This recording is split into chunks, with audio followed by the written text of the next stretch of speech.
I'm Cadet Private Superboy Esrilito Debio, sir! Ang lakas ng boses mo, tumatalsik ang laway mo! Kanina na mahina, nagrereklamo ka. Tapos ngayon na malakas, nagrereklamo ka pa rin. Ano ba talaga, sir? Pwede yun! Okay, first question. Bakit ka sumali sa training? Wait for it. Here it comes. Almost there. Ha? Di ba ikaw nagpasali sa akin, sir? Ay, huwag ka magpilosopo. Kasi hindi tayo nagbibiruan dito. Oo, totoo na ako ang nag-recruit sa'yo. Ang ibig kong sabihin, bakit ka sumali? Ano ang purpose mo? Kilala kong kaliskis mo, oy. Ay, sumali ako sa training kasi gusto ko magsundalo, sir.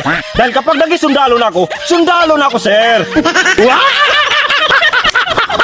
Ay, huwag ka magpapatawa dito dahil seryoso ang training na ito.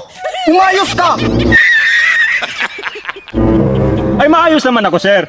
Ano pala ang tingin mo sa akin? Hindi maayos, sir? Napaka-pilosopo mo talaga! Okay, we proceed to the next question. No! God, please, no! No! No! No!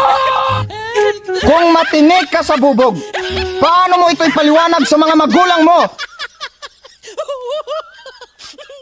Siyempre, sir. Sasabihin ko na natinig ako sa bubog.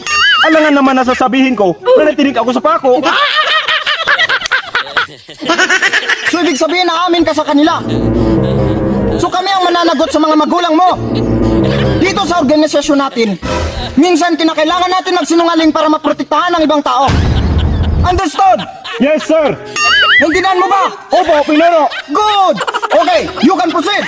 Now,